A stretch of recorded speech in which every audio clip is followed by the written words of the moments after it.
Howdy, folks, and welcome to another episode of Untold Tales from this side of nowhere. I'm your host, Connor Jones, and I'm excited to be here with you, sharing another story from northwestern Wyoming.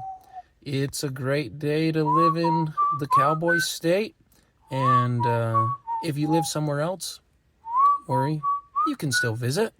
Yellowstone will be open soon. Before we get started, here is a message from our sponsors. We're sponsored by Basins Market, located in Basin, Wyoming. Basins Market is your destination for groceries, fresh produce, and the best meat department in the Bighorn Basin. Come in and sample their wide selection of products Monday through Saturday from 7 a.m. to 8 p.m. and Sundays from 9 a.m. to 8 p.m. We are also sponsored by the Wyoming Welcome Program. The Wyoming Welcome Program offers two services to local businesses: Table Talk and the Wyoming Welcome Baskets. Wyoming Welcome Baskets are filled with promotional items for local businesses and distributed to new move-ins to the Bighorn Basin. Table Talk brochures include jokes, facts about the state of Wyoming, the month's holidays, and advertisements from our local businesses. These brochures are placed on restaurant tables in Cody and Powell for diners to peruse. So if you'd like to get your business name out there, please contact the folks at the Wyoming Welcome Program by shooting an email to Haley J, that's HALEYJ, at wyomingwelcome.com. Do you have a noxious weed problem? The team at 307 Pest Management can help. We offer residential and commercial noxious weed management that is safe and affordable. Whether you have a parking lot, a yard, or some production land that needs treated for noxious weeds, 307 Pest Management is ready to help get your weeds under control. Give them a call today for a free quote at 307-250-0614 or send an email to 307pestmanagement@gmail.com. Well, it's been another great week here in Bighorn, the Bighorn Basin. I've been watching the mountains and seeing some snow accumulate. It's still, it got really cold for a bit there, and the high country got some snow. We even got some snow down here in the basin, but it warmed back up. It's all melted away.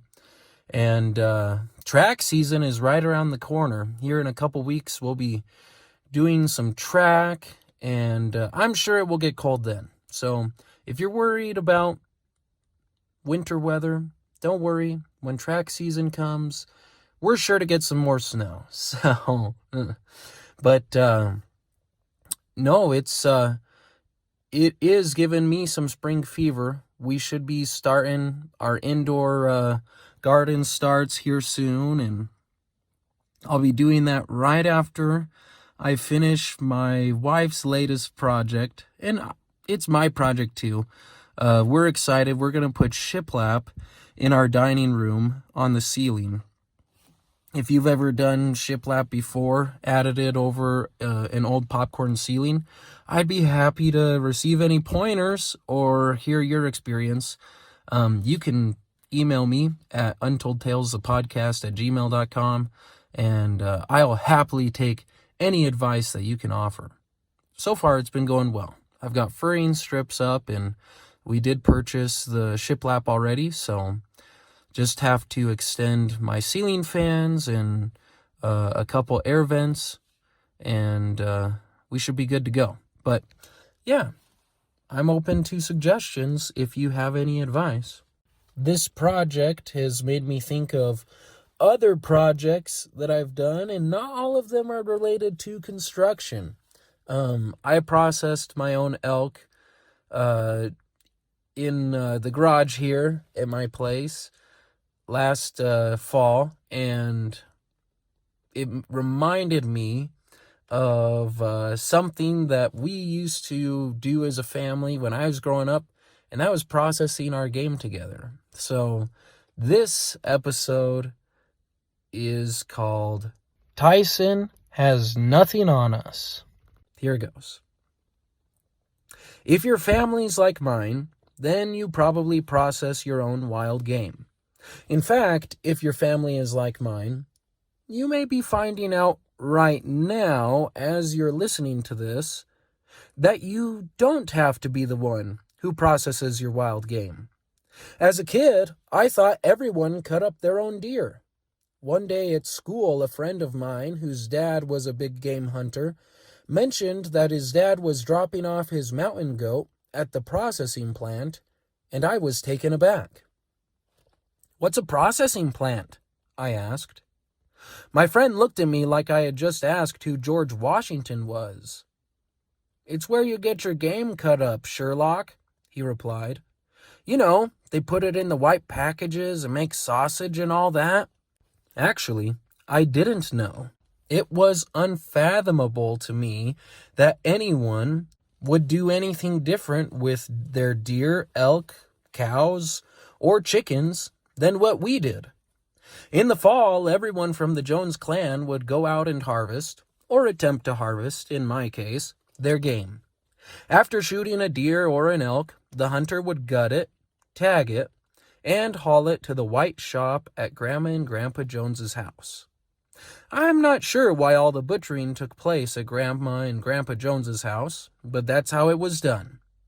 Grandma often complained about what Dad and Uncle Greg termed meat-cutting parties, but we continued to process game at her house.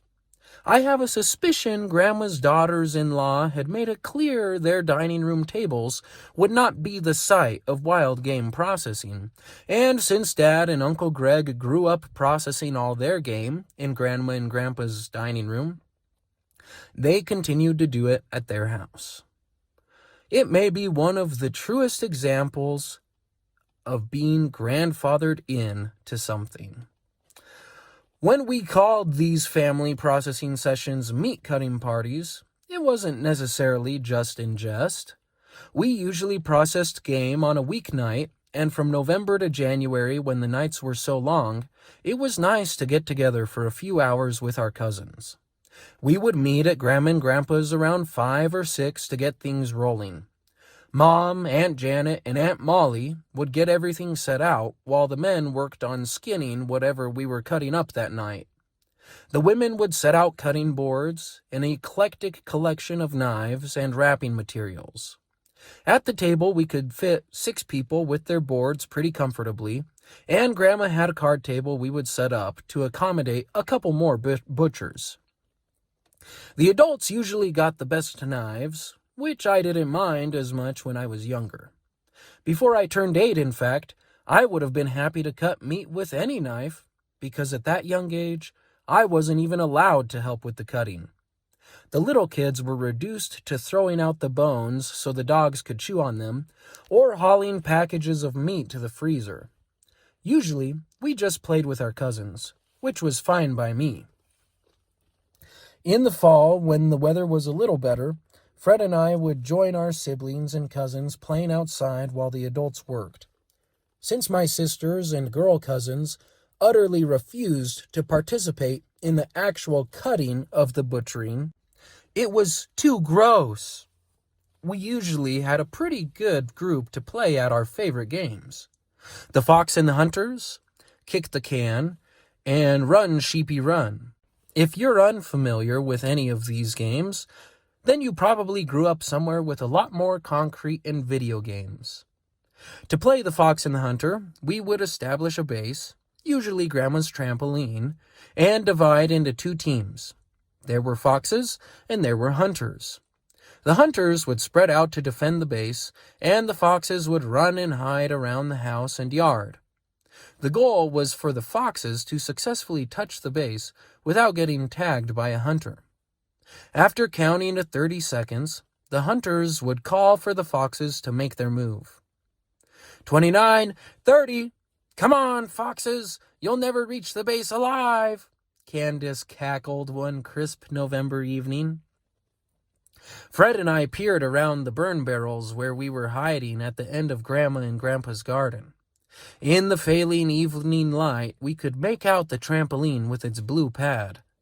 Candace was standing on the lawn near the tramp, and we couldn't see any other hunters. They usually did a good job of hiding themselves behind the pump house or in the Concord grapevines so they could ambush unsuspecting foxes. "Hey, here comes Rockwell!" screeched Evelyn, Uncle Greg's oldest daughter. She was one of the hunters, and she had been hiding near the trailer house just north of the trampoline. Sure enough, here came Rockwell tearing around the corner of the house. It was only 10 seconds into the game, and he was going to make it to the base. Being the oldest and fastest of the Jones clan certainly had its benefits. Try as she might, Candace, who was much shorter than Rockwell, could not catch him in time to prevent him from reaching the base. He skidded to a stop beside the trampoline with a peal of laughter. "Made it! Yes!" he roared. "I was hiding right around the corner of the house." "That's not fair," Candace whined. "You're supposed to go hide." "I was hidden," Rockwell said, catching his breath. "Just not very far away." "We'll get the rest of the foxes," Evelyn sniffed. "They're not as fast as Rockwell." Fred and I exchanged a glance. Evelyn had a point. Rockwell and Candace were the oldest of the cousins, and therefore the fastest. Ruth, Uncle Martin and Aunt Janet's oldest daughter, was close in age to Rockwell and Candace, and it was nearly as fast as they were, but the rest of us were definitely slower. Besides Fred and I, there were still 2 more foxes left on our team. I wasn't sure where Ruth was hiding, and Billy was also still out there. "Should we make a break for it?" Fred asked me, crouched down behind the barrel. "I think our chances will be better if we split up," I whispered. "I'll go around the house, and you go straight for the trampoline." "Okay," Fred nodded. "On the count of 3. 1, 2, 3. I surged out from behind the burn barrel, my 7-year-old arms pumping madly and my legs pounding at the grass under my feet. Fred erupted from the other side of the burn barrels and headed straight for the trampoline. Almost immediately, the hunters detected our approach. "There's Fred and Al!" Candace hollered. "I'll get Al! You get Fred!" Evelyn came around the trampoline to join Candace, and Fred started to slow as he was faced with 2 hunters. I veered off to the left to run around the house, and Candace took after me. "Run, Fred!" I yelled. "Save yourself!" Too late.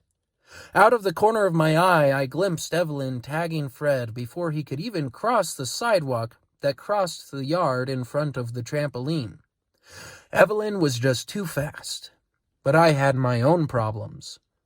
In addition to Candace, Beatrice had emerged from behind the elm tree that stood between the house and the garden. Now I had 2 hunters in hot pursuit. "Run, Al!" Rockwell yelled from his safe spot at the trampoline. I didn't have to be told twice.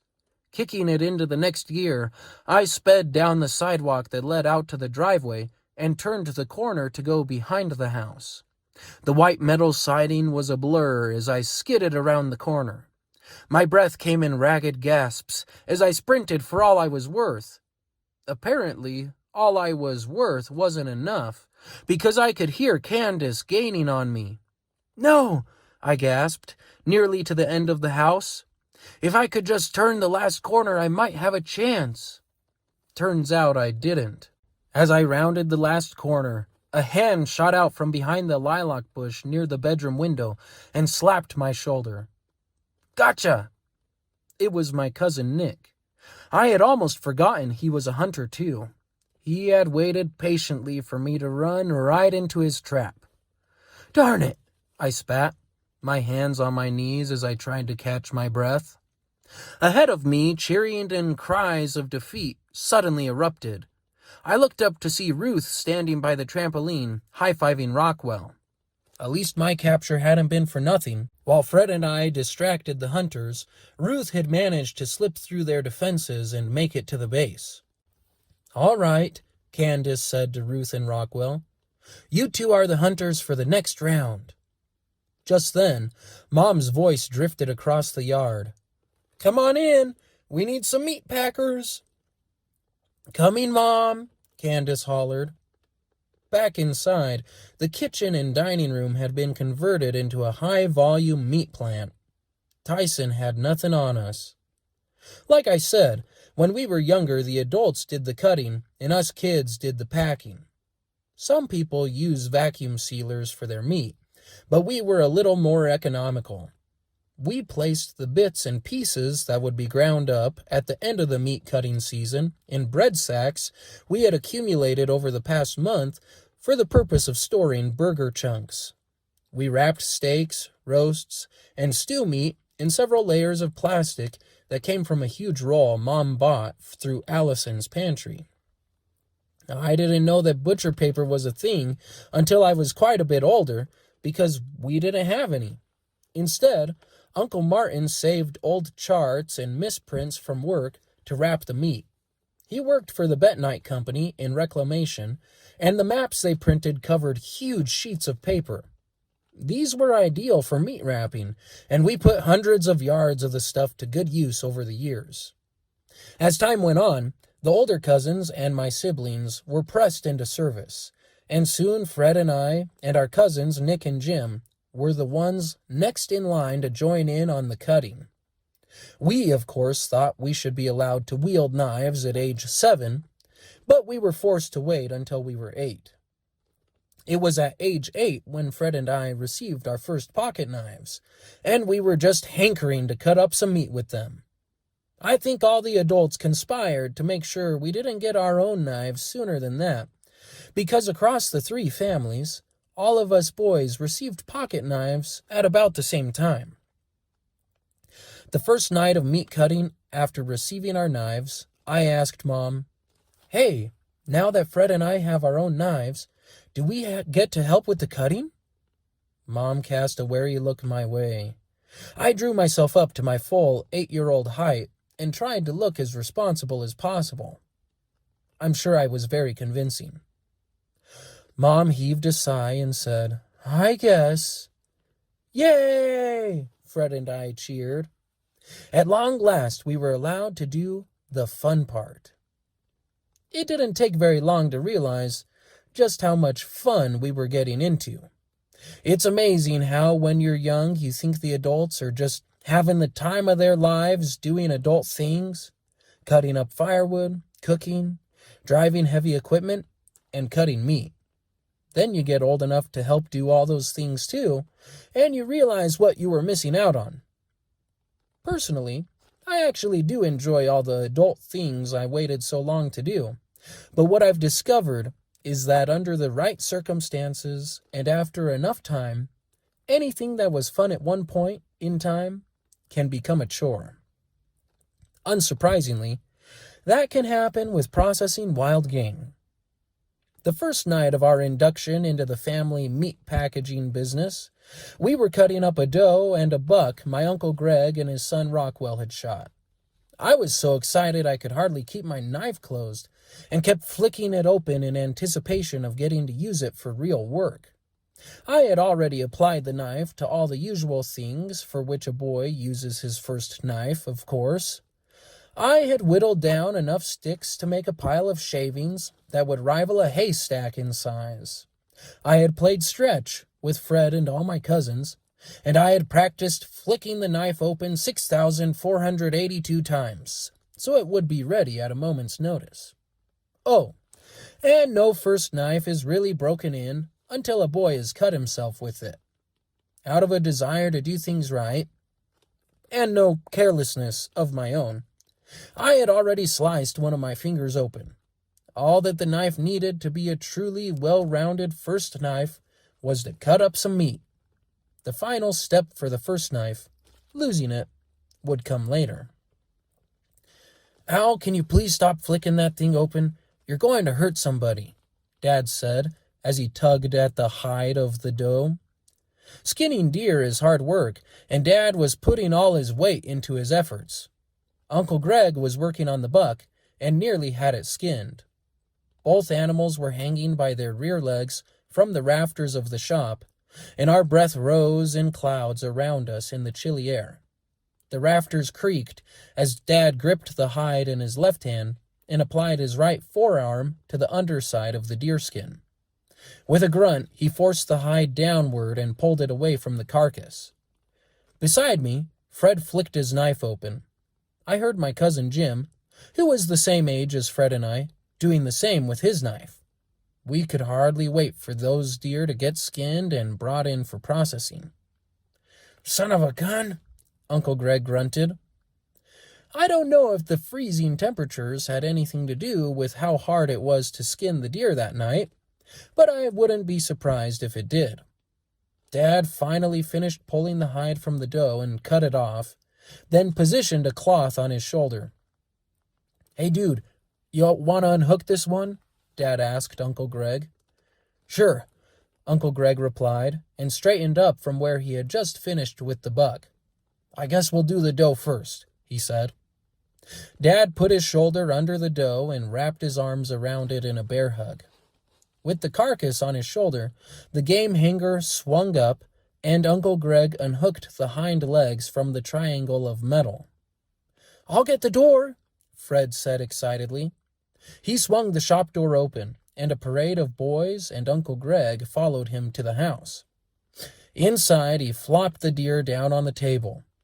It looked strange with the hide off, all white with patches of fat, and red where the meat was visible. The legs were skinny and naked, and the ribs stood out in neat rows. Mom and my aunts were ready and waiting. They had cutting boards set out on every available space, and buckets ready for the gristle and unwanted fat. All this would be thrown out to the dogs later.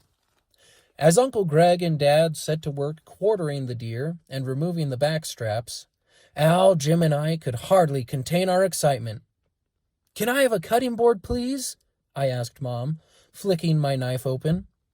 "Be careful with that thing," Mom said, in a voice that indicated she may have been less excited about her twin 8-year-old boys wielding knives than they were.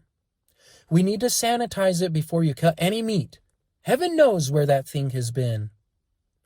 At the sink, Fred, Jim, and I scrubbed our knives with squirts of dish soap and hot water. Then, for good measure, Mom pulled out 3 Clorox wipes and we polished the blades with them. "Now can we cut up some meat?" Fred asked hopefully. "Okay," Mom sighed. I could tell she had been anxiously awaiting this day. Since last year when my cousin Nick began cutting meat, we could hardly wait until our turn would come. "We'll be super helpful, Mom," I assured her. "And careful," Fred chimed in. "I'm sure you will," Mom said. "Here, you can use these," she said, handing each of us a cutting board. We took our places at the table where Aunt Janet and Uncle Martin were already at work on a hind quarter. "How can I help?" I beamed. "Here, clean this up," Aunt Janet said. She deposited a chunk of meat on my board, and I stared at it for a moment. I said. "What do I do?" Aunt Janet smiled. She indicated a silvery strip that ran through the chunk of bright red meat. "This is gristle. We'll be grinding this piece of meat up to make burger, but we don't want the gristle in it. It takes forever to chew. Go ahead and get all the silver you can off of this and throw it in the bucket." "All right," I nodded and set eagerly to my task. Fred and Jim also received chunks of meat, and we began happily cutting away. I discovered very quickly that processing meat was a lot more challenging than the adults made it look. When I tried to cut away the gristle, I found that it rolled out from under my knife rather than separating immediately from the rest of the meat as I thought it should. The fact that I had whittled down 2 cords of firewood with my pocket knife over the past several weeks probably didn't help my plight. "This stuff just keeps rolling around," I complained. "How do you cut it?"